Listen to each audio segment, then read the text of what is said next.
శ్రీమాత్రే నమ. జయ గురు దత్తాత్రేయ నమ. ఈ వీడియోలో మనం మే 18వ తారీఖున మారబోతున్నటువంటి రాహు కేతువుల ప్రభావం మిథున రాశి వారికి ఏ విధంగా ఉండబోతుంది అని పరిశీలించినప్పుడు మరి మిథున రాశి వారికి కేతువు తృతీయ స్థానంలోకి రావడం జరుగుతుంది. అలాగే రాహు 9వ స్థానంలోకి వస్తాడు.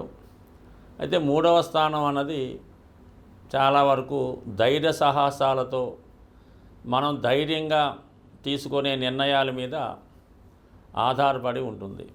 కేతు 3వ స్థానంలోకి రావడం వల్ల జాతకుడు స్వతంత్రంగా ధైర్యంగా తన పనులు ప్రారంభిస్తాడు. ఈ ప్రారంభంలో ఎవరు సహాయపడినా సహాయపడకపోయినా తాను అనుకున్న కర్తవ్యాన్ని నిర్వహించడం జరుగుతూ ఉంటుంది. ముఖ్యంగా క్రీడారంగంలో ఉన్న వాళ్ళకి ఈ గ్రహస్థితి చాలా వరకు అనుకూలించే అవకాశం ఉన్నది. అంటే కేతువు కుజగ్రహంలాగా పనిచేస్తూ ఉంటాడు. కొన్ని సందర్భాల్లో బుధగ్రహంలాగా కూడా పనిచేయడం జరుగుతుంటుంది. అంటే విద్యా సంబంధించిన విషయాలు, జ్ఞానానికి సంబంధించిన విషయాలు, బ్రహ్మచర్యానికి సంబంధించిన విషయాలన్నీ కూడా మరి బుధుడిలాగా వర్కౌట్ చేయడం జరుగుతూ ఉంటుంది. మరి అలాగే ప్రమాదాలు, స్థిరాస్తులు, అన్నదమ్ములు, రుణాలు, ధనం, శరీరం, వ్యాయామం, ఆరోగ్యం, వీటి విషయాలు మరి కుజుడిలాగా ఈ కేతు పనిచేయడం జరుగుతూ ఉంటుంది. మరి ఇప్పుడు ఈ 3వ స్థానం అన్నది విక్రమ స్థానం అవటం వల్ల మరి అందులో కేతువు రావడం వల్ల మీరు ఏదైనా కొత్త కార్యక్రమాలు ప్రారంభించినప్పుడు ధైర్యంగా ప్రారంభిస్తారు. ముఖ్యంగా కమ్యూనికేషన్స్, మీలో ఉన్నటువంటి నాలెడ్జ్కి తగిన గుర్తింపు రావడం జరుగుతూ ఉంటుంది. అలాగే రైటింగ్ స్కిల్స్ పెరగడం జరుగుతుంది. ఇది ఆర్టిస్టులకి, సినిమాలో పాటలు, మాటలు, కథలు రాస్తున్న వారికి చాలా వరకు కొత్త అవకాశాలు రావడం జరుగుతూ ఉంటుంది. అలాగే మీ యొక్క డాక్యుమెంట్స్ ఏవైనా ఉంటే అవి జాగ్రత్తగా చూసుకోవాల్సి ఉంటుందన్నమాట. కొన్ని సందర్భాల్లో సమయానికి మీ యొక్క విలువైన డాక్యుమెంట్లు, అంటే ఏదైనా సర్టిఫికేట్లు అవ్వచ్చు, అలాగే బండికి సంబంధించినటువంటి, వాహనానికి సంబంధించినటువంటి పేపర్స్ అవ్వచ్చు, ఏదైనా స్థిరాస్తి కొంటే మనం తీసుకున్నటువంటి అగ్రిమెంట్లో, మరి ఆస్తి పత్రాలు, ఈ ప్రోనోట్లో అటువంటివి జాగ్రత్త పెట్టుకోవాల్సి ఉంటుంది.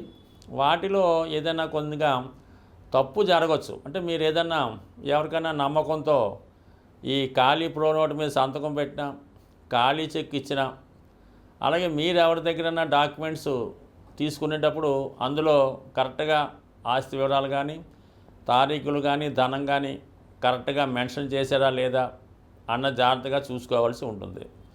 లేకపోతే ఈ సమయంలో మీరు ఎవరినైతే బాగా నమ్ముతారో వాళ్ళ ద్వారానే మీకు మోసం జరిగే అవకాశం ఉన్నది. కాబట్టి చాలా వరకు ఈ విషయంలో మీరు చాలా జాగ్రత్త పడండి. ఎట్టి పరిస్థితుల్లో కూడా మీ సేవకులను, వేరే వాళ్ళను బ్యాంకు గది పంపించినప్పుడు మీరు ఇచ్చిన ధనం కానీ, తెచ్చిన ధనం కానీ, అలాగే చెక్కులు కానీ చాలా జాగ్రత్తగా సరి చూసుకోవాల్సి ఉంటుంది. ఎట్టి పరిస్థితుల్లో కూడా మీ యొక్క డెబిట్ కార్డో, క్రెడిట్ కార్డో, ఈ పిన్ నెంబరు మరి మీ సహాయకులకో, సేవకులకో ఎవరికి చెప్పినా కూడా వారు దుర్వినియోగం చేసే అవకాశం ఉంటుంది. కాబట్టి ఏదైనా ఇటువంటి రహస్య పత్రాలు కానీ, ఈ కోడ్స్ కానీ ఎవరికి చెప్పకుండా జాగ్రత్త వహించడం మంచిది. ఏదైనా కొత్త వారితో అగ్రిమెంట్లు చేసుకునేటప్పుడు చాలా వరకు జాగ్రత్త వహించవలసి ఉంటుంది. అలాగే మీరు ప్రయాణం చేస్తున్నప్పుడు, కొత్తగా అలవాట్లైన వాహనాలు అవి నడుపుతున్నప్పుడు సరైనటువంటి సేఫ్టీ మెజర్ తీసుకొని ప్రయాణం చేస్తే మంచిది. కొన్ని సందర్భాల్లో కొన్ని అనుకోని ప్రమాదాలు జరిగే అవకాశం కూడా కనబడుతుంటుంది.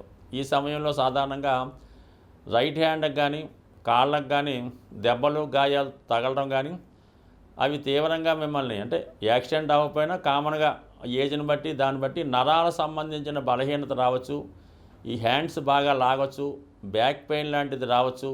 అందువల్ల ఏంటంటే మీరు తగు విధంగా క్రమశిక్షణ, ఆరోగ్యం పాటించడం వల్ల కూడా కొంతవరకు ఈ అనారోగ్య సమస్యల నుంచి బయటపడే అవకాశం ఉంది. ఎవరితో అయినా కొత్త వారితో పరిచయాలు పెంచుకున్నప్పుడు, ప్రయాణాల్లో ఎవరైనా పరిచయం అయినప్పుడు వారితో ఎక్కువగా మీరు డీలింగ్స్ పెట్టుకోవద్దు. ఎక్కడికక్కడ కట్ చేసుకోవడం మంచిది.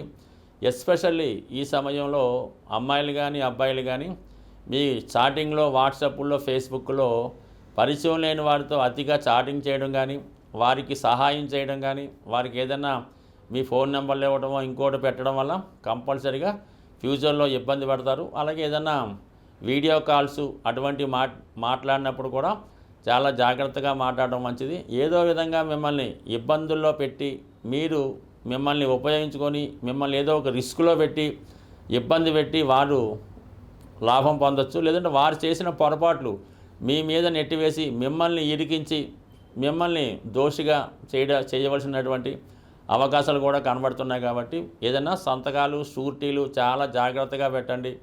ఎట్టి పరిస్థితుల్లో కూడా కొత్త వారిని నమ్మకుండా జాగ్రత్త తీసుకుంటే మంచిది. అలాగే చాలా జాగ్రత్తగా ప్రమాదాలు రాకుండా చూసుకోవడం కూడా మంచిది. కేతుగ్రహం మనకి సంపూర్ణంగా సహకరించాలంటే మరి విఘ్నేశ్వరుడి యొక్క ఆరాధన వల్ల మనకి కేతువు సంతృప్తి చెందడం జరుగుతూ ఉంటుంది. అందుకని కంపల్సరిగా ఈ కేతువు పెట్టినటువంటి ఇబ్బందులు నుంచి, అంటే కేతువు ఇబ్బందులే ఉంది, ఏ పని ప్రారంభించినా మధ్యలో ఆగుతుంటుంది. మనం ఒక ప్రయత్నం కోసం వెళ్తే వేరే ప్రయత్నం జరుగుతూ ఉంటుంది. విద్యార్థులకి చదువు మీద ఆసక్తి తగ్గి మిగతా విషయాల మీద ఆసక్తి వెళ్తుంది. బట్ ఏదైనా కంపల్సరిగా కేతుగ్రహం అంటే విఘ్నేశ్వరుడు యొక్క ఆరాధన, సంకటనాశన గణేష్ స్తోత్రం చదువుకోవడం, సంకష్టహర చతుర్థి రోజు కంపల్సరిగా ఉపవాసం ఉండి విధి విధానంగా మరి ఉదయం పూట ఏదన్నా గణపతి హోమం జరుగుతుంటే అందులో పాల్గొనడం, ప్రదోష వేళ సాయంకాలం అభిషేకంలో పాల్గొనడం వల్ల చక్కగా ఈ యొక్క విఘ్నేశ్వరుడు యొక్క అనుగ్రహంతో కేతుగ్రహ అనుగ్రహం లభిస్తుంది. సింపుల్గా ఏంటంటే ఆదివారం కానీ మంగళవారం కానీ ఎండు ఖర్జూరం అన్నది ఒక 7 ఎండు ఖర్జూరాలు, అలాగే ఒక చిల్లర నాణం 10 రూపాయలదో 20 రూపాయల నాణ్యం తీసుకొని మరి అలాగే ఒక 7 మంది సాధువులకి, అక్కడ అంటే సాధువులు అంటే మామూలుగా అక్కడ టెంపుల్ దగ్గర ఉన్నటువంటి ఈ కాషాయ రంగు ధరించిన వాళ్ళకి ఒక 7గురికి డొనేట్ చేయడం వల్ల మనకి కేతుగ్రహ అనుగ్రహం లభిస్తుంది. ఎక్కువగా డ్రై ఫ్రూట్స్ మరి మీరు ఆహారంగా తీసుకున్నా, అదే దేవాలయంలో స్వామికి ప్రసాదంగా నైవేద్యంగా సమర్పించిన కేతుగ్రహ అనుగ్రహం లభించే అవకాశం ఉంది. అంటే పిల్లల యొక్క చదువు తరచూ ఇబ్బంది పడుతుంది. కళలో మనకి పెద్దవాళ్ళు, మరణించిన వారు కళలో కనబడుతున్నారు అనుకున్నప్పుడు ఈ పిల్లులు ఉంటాయి కదా, దానికి చక్కగా పాలు అంటే నైవేద్యం అని కాదు, పిల్లులకి పాలు పెట్టడం వల్ల ఈ కేతుగ్రహ దోషం పరిహారం అవుతుంటుంది. అంటే సాధారణంగా పిల్లులకి మరి ఈ ఆత్మలు అవి కనబడుతుంటాయని చెప్తూ ఉంటారు. అది శాస్త్రాల్లో చదవడం తప్ప మనకైతే తెలియదు. కానీ సో ఏదైనా మనం గమనించినప్పుడు అర్థమవుతుంటుంది. ఇంట్లో మన పెంపుడు కుక్కకి, ఈ పిల్లులకి కంపల్సరిగా చనిపోయిన వారి యొక్క ఆత్మలు కనబడుతూ ఉంటాయి. ఒక విధంగా కేతువు కూడా ఆత్మ లాంటిదే. కాబట్టి ఈ పిల్లులకి పాలు పోయడం వల్ల కూడా కేతుగ్రహ సంపూర్ణ అనుగ్రహం లభిస్తుంది. ఇంకా మీకు మరీ ఇబ్బందులుగా ఉంది, అసలు పిల్లవాడు ఏం మాట పట్టించుకోవట్లేదు, ఏమీ కుటుంబ విషయాలు ఏమీ పట్టించుకోవడం లేదు, చాలా వైరాగ్యంగా ఉన్నాడో, ఏదో పిచ్చి పట్టినట్టు దెయ్యం పట్టినట్టు తిరుగుతున్నాడో, జుత్తు అంతా పెంచుకున్నాడో, బట్టలు మార్చుకోవటం లేదు, స్నానం చేయడం లేదు అనుకున్న వాడిని ఏదైనా అంటే ఈ శ్రీశైలం, తిరుపతి లాంటిలో కొన్ని ఆశ్రమాలు ఉంటాయి, ఋషుల యొక్క ఆశ్రమాలు అవి ఉంటుంటాయి. అందులో చేర్పించి కొన్నాళ్ళ పాటు అక్కడ సేవ చేసుకునే విధంగా పెట్టడం కానీ, లేదనుకుంటే కొంతగా బాగుంటే మీ దగ్గరలో ఉన్నటువంటి దేవాలయం పొద్దున్నే ఎర్లీ మార్నింగ్ 4 గంటలు లేచి పరిశుభ్రంగా దాన్ని శుభ్రం చేసి వచ్చిన భక్తులకు సేవ చేయడం ద్వారా కూడా కేతుగ్రహ అనుగ్రహం సంపూర్ణంగా లభిస్తుంది. అలాగే మరి ది బెస్ట్ రెమెడీ అంటే బ్రహ్మముహూర్తంలో లేచి విష్ణు సహస్రం, అంటే బ్రహ్మముహూర్తంలో లేచి శుభ్రంగా కాలకృత్యాలు తీర్చుకున్న తర్వాత విష్ణు సహస్రనామాన్ని పారాయణ చేయడం వల్ల సమస్త దోషాలు తొలగే అవకాశం ఉంటుంది.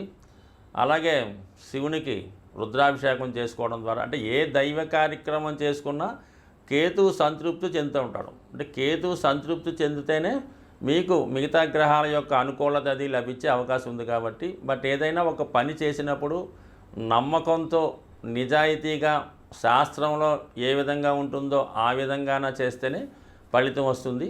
దాని తర్వాత ఏంటంటే శాస్త్రాల్లో కూడా శక్తి కొలది అన్నారు. అంటే డబ్బులు లేనివాడు ఏదో ఒక 1/2 లీటర్ ఆవు పాలతో శివుడికి అభిషేకం చేయొచ్చు, కానీ బాగా కోటీశ్వరుడు కూడా అది వర్తించదు. అతని స్థాయికి తగ్గట్టుగా అతను అభిషేకం చేయించుకుంటేనే అతనికి ఆ ఫలితం వస్తుంది తప్ప అందరికీ ఒకే నియమం అయితే ఉండదు. బట్ కానీ పెద్దలు ఎన్ని చెప్పినా మన శక్తి కొలది ఆ పరిహారం చేసినప్పుడు, దేవుని పూజ చేసినప్పుడు ఆ ఫలితం మనకు దక్కుతుంది. కాబట్టి మరి సాధ్యమైనంత వరకు మీకు ఎంతవరకు సాధ్యమవుతుందో అంతవరకు చేయడం వల్ల మనకి ఈ గ్రహశాంతి జరిగి అనుకున్న ఫలితం రావడం జరుగుతూ ఉంటుంది. స్వస్తి.